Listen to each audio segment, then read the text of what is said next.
into our live coverage. As promised, as soon as we got word of any movement in the courtroom, we would bring it to you live. Judy Gatson along with Greg Adeline. Nick Neville will be joining us as well as Carl Grant. Greg, we got word just moments ago. According to Court TV, a verdict has been reached in this case. Well, we don't know what it is going to be, but a verdict has been reached as this jury considers whether Alec Murdaugh is guilty or not guilty, charged with the murders of his wife and son. Once we get this verdict, we have no idea what this verdict is at this point. We only know it took this jury less than 3 hours to reach it. Nick Neville is, of course, here as a part of our live team coverage as well. Nick, we've covered every single angle of these closing arguments yesterday and today, from Jim Griffin, from Metters, who really literally had the last word to try and sway this jury one way or the other. I know you're over on the other side of the Colleton County Courthouse here. What are you seeing and hearing over there? Right. Yes, Judy. So as you said, we just saw just a few minutes ago Buster Murdaugh and also the defense attorneys enter the courtroom again. So we have heard that a verdict has been reached here. I do want to talk a little bit about some of what we heard from John Metters. This was the last message that jurors heard after 5.5 weeks of testimony, after the closing argument from Creighton Waters outlining that motive, that gathering storm of Alec Murdaugh's alleged financial crimes being exposed, the state alleging that to distract from that, to buy time, he murdered his wife and son. The state also alleging that for a period of time that actually worked because there was a motion to compel hearing in the 2019 fatal boat crash lawsuit that was canceled in the aftermath of the murders, a few days after the murders. We want to get to Judge Newman.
Thank you. Madam Forlady, if you'll stand for me. Have you reached a verdict? Yes, sir, we have. Is it unanimous? Yes, sir, it is. All right, if you will pass it up to the clerk, who will pass it to me. And you may be seated.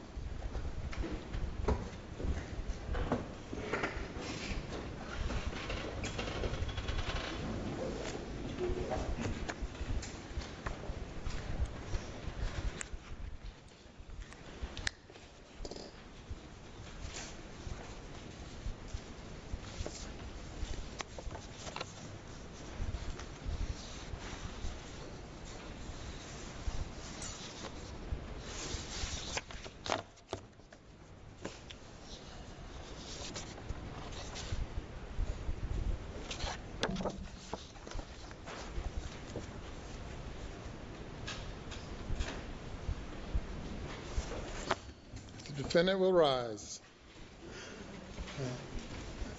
Madam Clerk, you may publish the verdict starting with the back, not with the, let's see, I'll tell you again.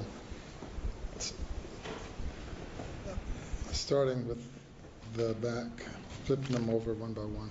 Okay.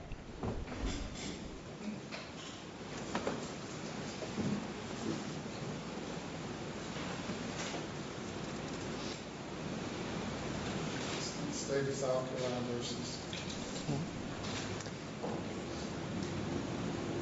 Docket number 2022 GS 15-00592, the State of South Carolina, County of Colleton, In the Court of General Sessions, in the term of 2022, July, the State versus Richard Alexander Murdaugh, defendant, indictment for murder, SC Code 16-3-0010, CDR Code 0116. Okay. Guilty verdict. Signed by the forelady, 3-2-23. General Alan Wilson stepping in. I know you've been making the national rounds and so much to say about this case. Let me just start overall to get some reaction. The defense had their news conference just moments ago. They started out right out the gate calling out SLED for a sloppy investigation, saying that SLED had problems with its forensics, and this case was tried in Netflix before you all came to this courthouse in Colleton County. How do you respond?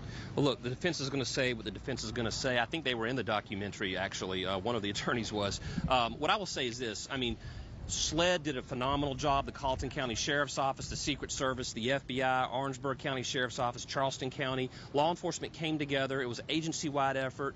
We had a full team in the Attorney General's office working around the clock for a year and a half, living a Spartan existence, working 16, 17-hour days, no sleep, little food, to try to put all this evidence out for the jury to make a sound decision. And Judy, they're talking about all the financial stuff. Yeah, that kind of frames where Alex's frame of mind was that day. But from what I've heard from the interview with one of the jurors is it was the kennel video and him taking the stand that really kind of sealed his fate. Yeah, he was a liar, but people had a hard time understanding what would cause a man to brutally mow down and murder their child and their spouse. And what I tell people is I believe in Alec Murdaugh's own mind that he did love them in his own warped way, but he loved himself more, and that murdering his wife and his child was the price he was willing to pay to preserve his way of life, to preserve his legacy. Breaking news on WIS at 5. Take a look at it. A whole lot of shaking in the Midlands this afternoon. 3 more earthquakes rocked the area in less than 2 hours. Yeah. We've got some showers as well, some rain pushing over to the east currently. We're getting out of it, but we've got more chances tomorrow, and especially as we head into Friday and Saturday. We'll track it all coming up. So teachers in one school district are going to receive a pay raise for the upcoming school year. Which district just approved a new budget to help with the teacher crisis? First at 5, a man has been arrested in connection with a deadly shooting that happened outside of a Columbia nightclub. We will break down the details and the latest on that investigation. A new statewide task force survey sheds light on barriers keeping people from finding work. We break down what the results show and South Carolina's labor force participation. The South Carolina Air National Guard salutes Governor Henry Dargan McMaster. First at 5, Governor Henry McMaster has officially been sworn in for his second term in office. What history this new term could bring up next. Plus, we're tracking our next storm that could possibly bring us some rain tomorrow and a weekend cool down straight ahead. We will have those details coming up. Plus, a nationwide outage impacting flights across the country. Now flights starting to go back into the air. We're speaking with travelers at the Columbia Metropolitan Airport to see how they're dealing with the headaches of the cancellations and delays. Breaking news on WIS at 5. That vehicle you see going across the screen has been identified as a vehicle of interest in a drive-by shooting that killed a 6-year-old boy over the weekend. We will bring you up to date on the very latest that investigators have shared with us about that case. Plus, after 13 years, a mystery comes to a close in South Carolina. A suspect now being charged in connection with the disappearance of Brittany Drexel. Her family processing that somber news today. This is truly a mother's worst nightmare.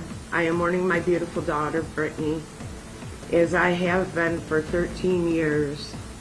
But today, it's bittersweet. What we know about the suspect and the latest in that investigation ahead. Plus, the massive shortage of baby formula continues to impact families across the country.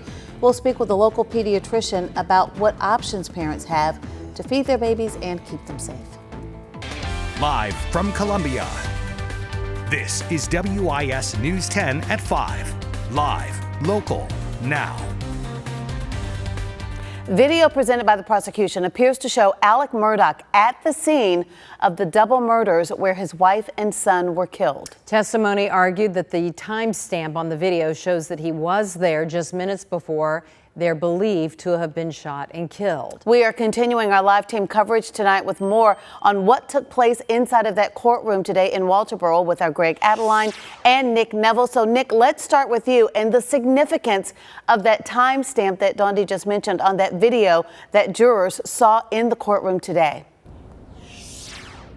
That's right, Judy and Dondi. So this is very significant because Alec Murdaugh has said in interviews with investigators that at the time that video was taken, he was actually at the main house taking a nap.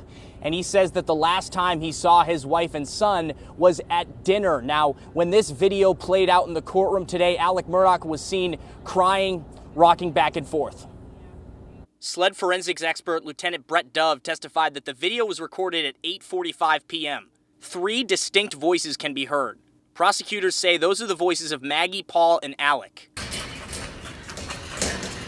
Get back. Get back.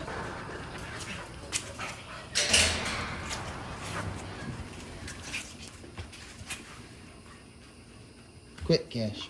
Come. Quit. It's okay. Come here. It's not bad. Come here, Cash. Shit. Come here. Post it. Cash. He's got a bird in his mouth. Hey, Bubba. That's a guinea. This is a chicken. Come here, Bubba. Come here, Cash. Come here, Bubba. Cash. Quit. Come here, Bubba.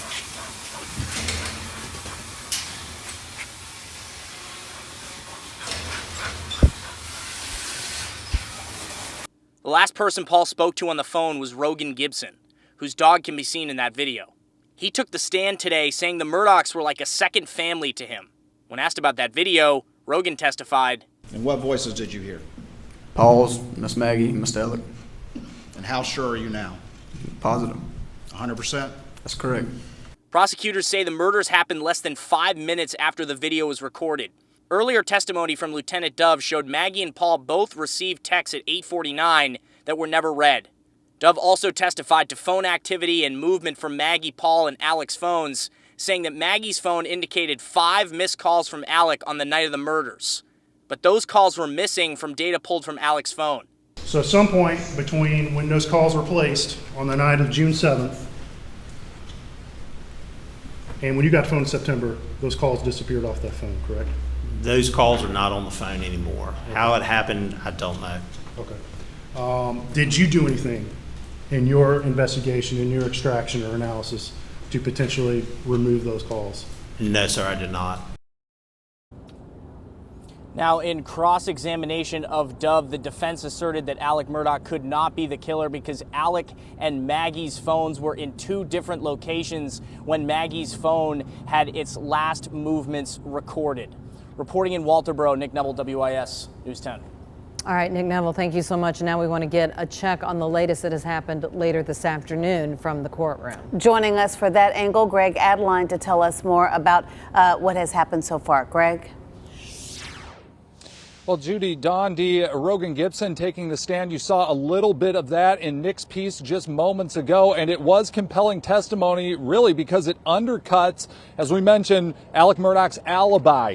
Alec Murdaugh in a statement of alibi saying that he left the Moselle property around 9 o'clock after taking a nap, said he laid down for a nap at about 8 o'clock. And so there's 2 instances that Gibson testified from the stand about information he was privy to. First, it was a phone call that he shared with Paul Murdaugh at 8:40. Some of the timeline leading up to this so crucial. At 8:40, a phone call was shared between Gibson and Paul Murdaugh in which they are talking about a dog that's staying at the Moselle Kennels, a dog named Cash that belongs to Gibson. Gibson couldn't keep it at the house that he was staying at. Instead, it had to be at the kennels. And so they were talking about an injury to that dog, and really a plan was formed in which Paul would take a video of the injury to that dog. Now that video played out at 8:44 4 minutes after, and in both the call and the video, Gibson testified from the stand that he heard Alec Murdaugh in the background. How sure was he? Well, he said he was 100% sure. This places Murdaugh at the scene 5 minutes before prosecutors say the murders happened. It contradicts that statement of alibi when he said he was sleeping and got up and left. And that was something immediately that the defense pounced on. In cross-examination, Jim Griffin asking Gibson if he ever saw any sort of family problems between the Murdaughs. Take a listen. Would you see Alec openly show his display of affection and love to Maggie? Yes, sir. And from your observation, they have a close, good relationship? That's correct.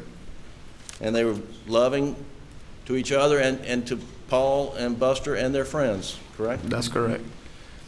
And can you think of any circumstance that you can envision, knowing them as you do, where Alec would brutally murder Paul and Maggie?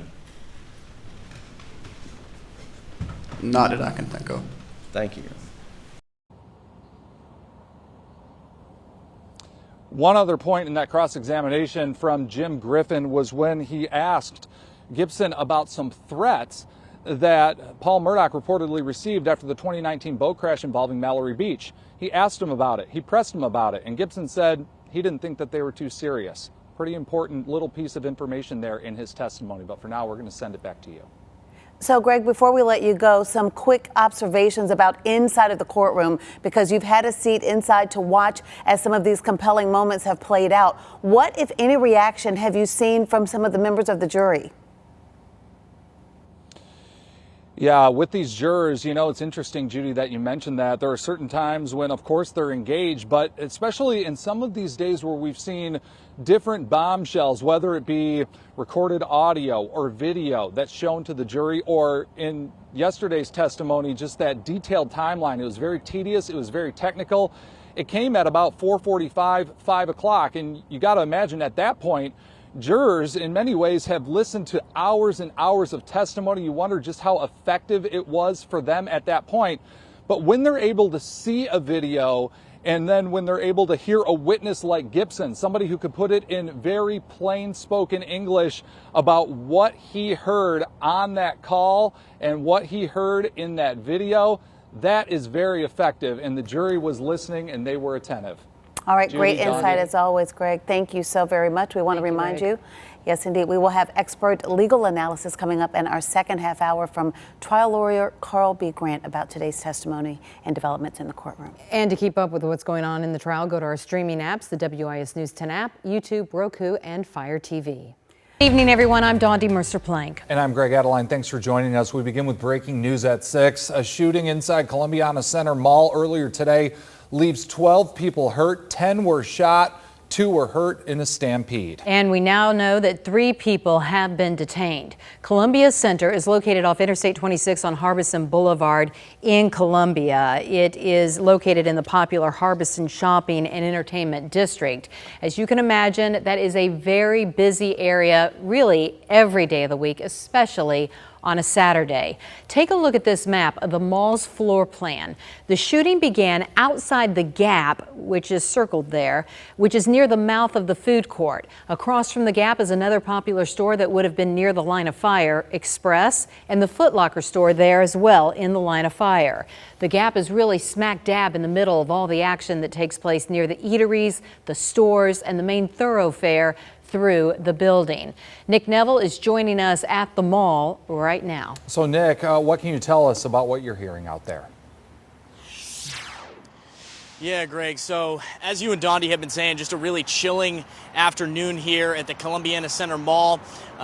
Police initially heard reports of shots fired just shortly after 2:30 near the Gap store, and they brought quite a law enforcement response. SLED was here, RCSD, LCSD responding. We begin this afternoon with breaking news in West Columbia. The police department there on the scene of the Hilton Garden Inn, that is on McSwain McSwain Drive off 378. They're responding to a barricaded person inside. They first posted an update about 2.5 hours ago on their Facebook page, but it remains unclear what led up to that person being barricaded inside of that hotel. Police, though, asking people in that area to stay clear as law enforcement continues to work to resolve that situation. We want to go to our Chris Joseph. He is as near to the scene as can be. Chris, bring us up to speed on what you know. Well, thankfully, nothing dramatic has happened as of yet. Right now, we are obviously several yards away from Sunset Boulevard. We're down in a hill. As we've been touching on throughout the hits that we have been here, two reasons. One, for our own safety, and second, we don't want to broadcast the position of any law enforcement officers. Right now, what I see is a window that appears to be shot out on the 5th floor. We're actually just told by a SLED agent that we needed to leave, perhaps move to a location that's farther away. No real updates from the city of West Columbia at this point, who is handling the media contacts for its police department. All we know right now, barricaded individual. We don't know if that individual is armed. We don't know why they got there, who they are, if there's anybody else. We don't know. Once we do know more information, we'll obviously report back to you. But in the meantime, there is a large law enforcement presence here. We're just off Highway 26, and they have the roads around here all blocked off. So if you think you're going to need to go by Lexington Medical Center today, maybe for the time being, plan another route. So once we know more, of course, we will let you know. But I think we got to get going. So I will send it back to you all.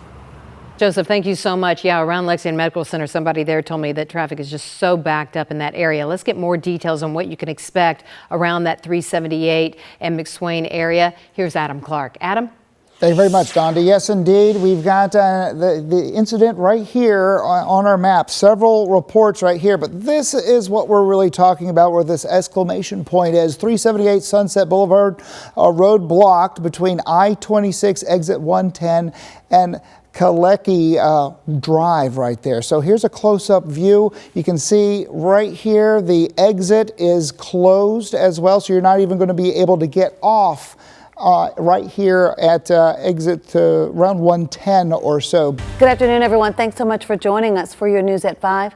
I'm Judy Gatson. Glad to have you with us. I'm Dondi Mercer-Plank, and we have two breaking news stories to cover this evening. We start in Columbia, where a shooting has left a 16-year-old boy dead and two others in the hospital. This shooting happened just after noon at Riverside Apartments on Lucius Road. Drew Ungst is live outside the apartments with what certainly is a parent's worst nightmare. What are investigators saying happened with this shooting? Drew? Yeah, Donnie, the first thing they're saying is, like you mentioned, a 16-year-old was killed. Two other teenagers were injured. They were taken to the hospital with what CPD is calling serious injuries. Now, Chief Holbrook says it's very early in the investigation, too early to say exactly who all was involved in this shooting, why this shooting happened, and they're not talking about any suspects or anyone that has been arrested at this time. Right now, the scene here has pretty much wrapped up. Police have left the area. There's just some neighbors still lingering outside here. But Chief Holbrook mentioned the young ages of the people that were involved in the shooting, the two people that were hurt and the one person who was killed, mentioning that, you know, they probably should have been in school themselves. We've also seen at least 4 or 5 school buses come by, drop off kids, those kids forced to walk by the crime scene, and Chief Holbrook addressing how something has to change when it comes to these shootings in the community. It seems like we seem to lack shock value around here, so I don't know. It's disturbing. And, I mean, we're sick and tired of it, but I hope that at some point there's going to be some shock value to our community, and they finally say enough's enough. And again, so far, no updates on any arrests or any suspects in this shooting. Live in Columbia, Drew Ungst, WIS News 10. All right, Drew, thank you. And we'll have another live report ahead from Drew at 6. Right now, SLED and West Columbia police investigating a deadly house fire. Here's what we know so far. Just before 11:30 this morning, the West Columbia Fire Department responded to a home on Goldfinch Lane. Firefighters saw flames shooting from the carport. Our Nick Neville live at that scene for us tonight. Nick, firefighters say they found a victim in a car there. What else have you learned from officials?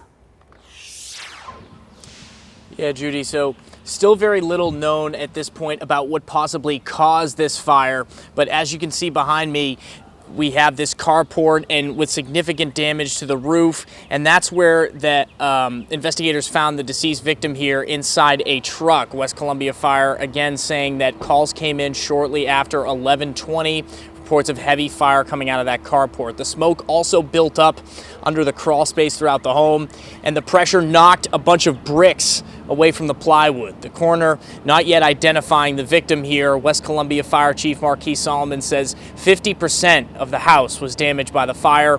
A nearby home was also damaged, but the family there was not displaced. The cause of the fire and the cause of death are still under investigation. It's unclear whether that truck that you just saw was parked in the carport or crashed, starting the fire. Good evening, everyone. Thank you for joining us for this special edition of WIS News at 5. I'm Judy Gadsden. And I'm Greg Adeline. Right now, family, friends, and colleagues are gathering to honor the life of KC police officer Drew Barr. Officer Barr was killed in the line of duty very early on Sunday morning while responding to a domestic violence call. Now, many who knew Officer Barr say that he was married to his career of helping and serving his community. The procession for Officer Barr, meanwhile, is leaving Batesburg-Leesville High School and will head nearly 9 miles down Highway 391 to Mount Ebal Baptist Church. That is where we are taking a look right now. As you can see, preparations underway for that ceremony. Pianist there playing some music as those who are going to be remembering Officer Barr will head in, take their seats, and remember this man who dedicated his life to service. One of the key races on today's ballot is the gubernatorial race featuring current Governor Henry McMaster and his Democratic challenger Joe Cunningham and Libertarian candidate Bruce Reeves. WIS is outside where the current governor, South Carolina Henry McMaster, will have his watch party. Those doors open around 7 o'clock this evening. Our Greg Adeline is there. Well, good evening to you, Dondi. Yes, the governor seeking a second term. If he wins tonight, he would be the longest serving governor in South Carolina history. You'll remember back in 2017, Governor Henry McMaster took office when then Governor Nikki Haley took a position within the Trump administration. He was then voted in for his first term back in 2018. He was running against Democrat James Smith, and you'll remember in that contest, that race was called fairly early. Tonight, Republicans are optimistic that they will have a similar result. I was speaking with the chairman of the South Carolina Republican Party, Drew McKissick, just a short time ago. He says that they are very optimistic in terms of turnout. They believe that the turnout is very high, especially in rural areas here in South Carolina, where they believe they will see the numbers driven to their candidate, Governor Henry McMaster, and he expects a quick call tonight. He believes that the governor has done everything that needs to be done in order to carry his campaign to victory. And what will it take for Democrat Joe Cunningham, the former congressman in the Low Country, to win tonight? Well, he will have to put together a coalition in some of the urban areas here in Columbia, especially in Charleston as well, if he wants to pull off an upset. Polling in this race has shown the governor with a comfortable lead. We will see if that holds up. In the meantime, polls, as you mentioned, close at 7 o'clock tonight. We will be covering this race until the race is called, and even beyond that, we expect the results to come in, of course, on air, online, WISTV.com. We'll have full coverage for you throughout the evening. But that's the latest from out here outside the Pastides Alumni Center in Columbia. Greg Adeline, WIS News 10. Back to you. All right, Greg, thank you so much for that live report. We are continuing our live Election Day team coverage, turning to one of the opponents for Governor Henry McMaster, of course, Democratic candidate Joe Cunningham. Our Billie Jean Shaw is live tonight at the American Theater in Charleston, where his campaign is holding their Election Watch headquarters this evening. Billie Jean?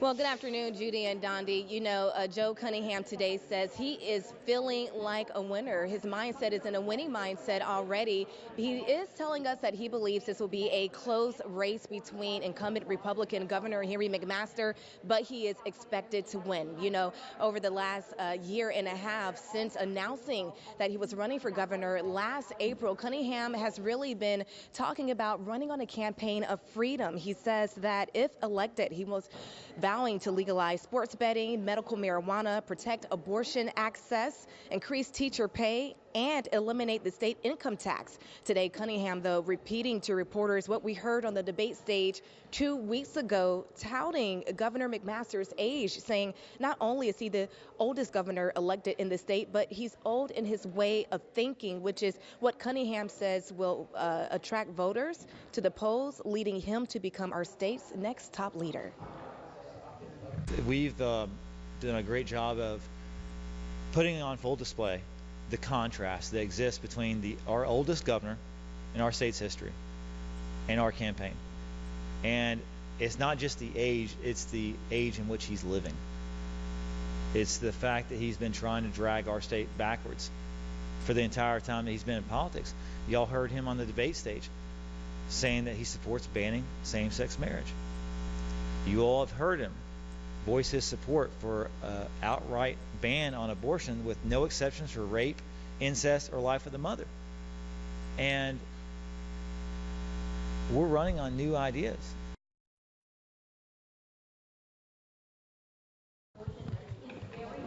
And I did ask Cunningham what he had to say to those naysayers who were saying, you don't have a chance. There hasn't been a Democratic governor elected in South Carolina since 1998 when Jim Hodges was elected. That was, years ago.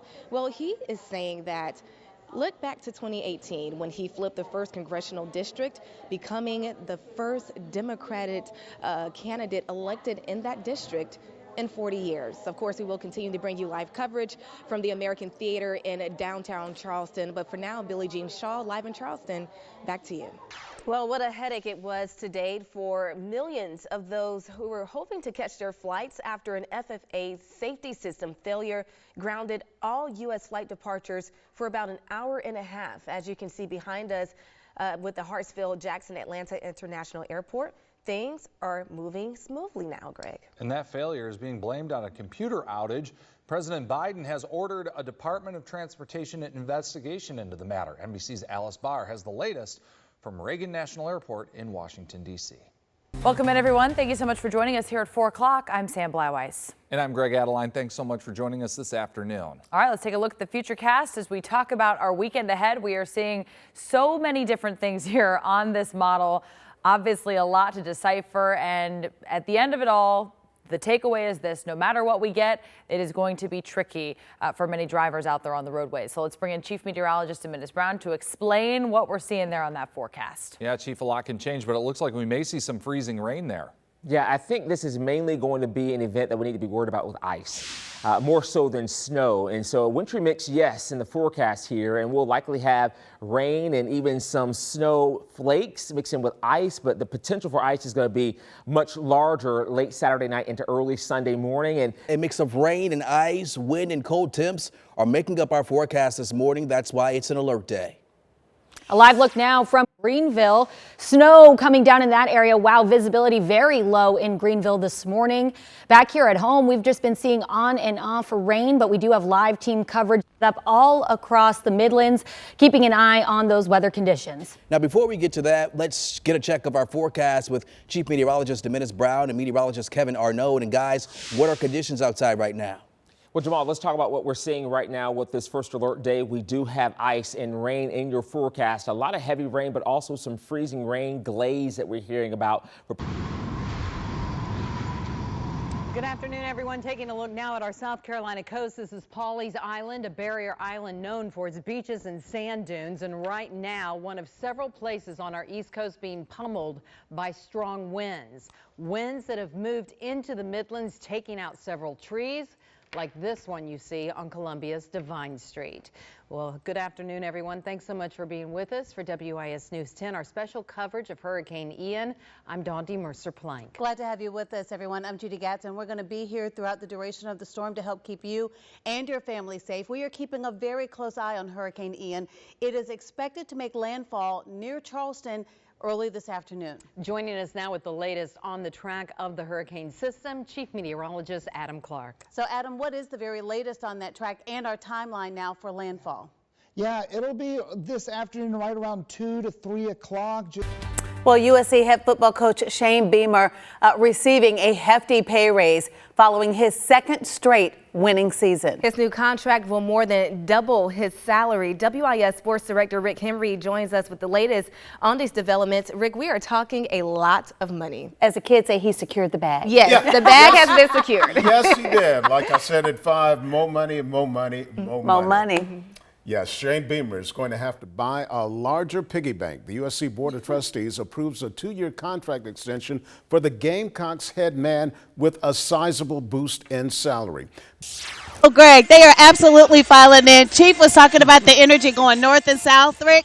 The energy is all coming to the South Carolina State House right now, baby, because we are celebrating a championship. Woo! Hey, and Chief mentioned the temperatures. 82 degrees. This is wonderful. Now, Dondi will remember when we were out here for the baseball championship games. Yes, yes. Those parades were doing 4th of July weekend at noon. Temperatures in the 90s, maybe up towards triple digits. But this is perfect. And look at all the people already gathering down Main Street. Yes. It's just going to be one big party. Thank you very much. Well, the University of South Carolina and Clemson both just days away now from their bowl games in the Sunshine State. Yeah, we have Sports Director Rick Henry with the Gamecocks and Julia Westerman with the Tigers. So let's start with Rick with more on how things are looking for the Gamecocks and that matchup. Rick?